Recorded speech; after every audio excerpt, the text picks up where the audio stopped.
May iba pang mga balita, Kongreso panay iwas sa impeachment complaint versus Marcos Jr. Ayon yan sa Duterte Youth Party List. Ang detalye naman ng balitang yan ihatid sa atin ni Kamarder Prince Tripoli. Masabi ko, una, walang utang na loob ang Pangulong Bongbong Marcos. Hindi lang sa amin, lalo na kay Pangulong Rodrigo Duterte na pinalibing ang kanyang ama, nabalik ang legacy ng kanilang pamilya, at kay Vice President Sara Duterte na ikinampanya siya noong 2021 at 2022 para maging presidente ng Pilipinas. Isa lang yan sa matapang na pahayag ni Duterte Youth Party List Chairman Ronald Cardema laban kay Pangulong Ferdinand Marcos Jr. Anya, hanggang salita lang daw ang panawagan ng pagkakaisa ng Pangulo kung hindi nito kayang ibalik sa bansa si dating Pangulong Rodrigo Duterte na ngayon ay nahihirapan dahil sa mga patakarang ipinatutupad ng Malacanang.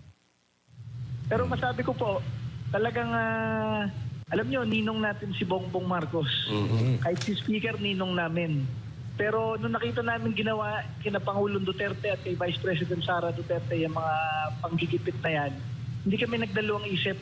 Talagang ang kinampihan namin si Pangulong Duterte at si Vice President Sara Duterte. Samantala, ibinunyag din ni Cardema ang anyay pag-iwas ng Kongreso sa pagtanggap ng impeachment complaint laban kay Marcos Jr.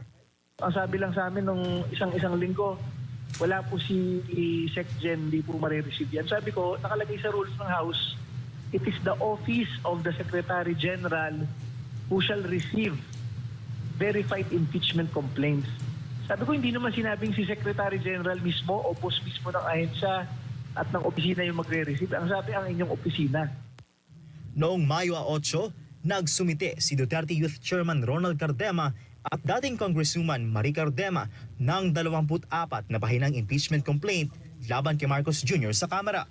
Pinunto nila na mali ang naging pag-aresto at pagsuko ni Pangulong Marcos Jr. kay dating Pangulong Duterte sa mga dayuhan noong Marso 11 para dalhin sa ICC. Plano ng grupo na muling ihain ang reklamo sa pagbubukas sa ika-20 Kongreso para siguraduhin hindi ito basta-bastang madidismiss.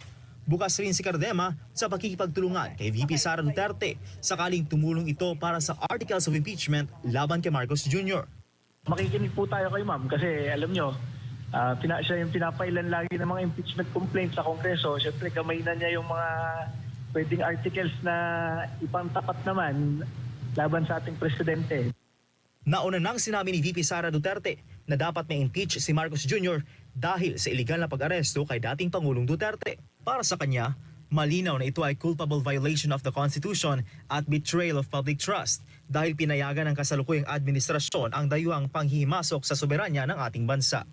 Ako si Prince Tripoli, ang inyong citizen correspondent para sa Diyos at sa Pilipinas sa ating mahal. Sports!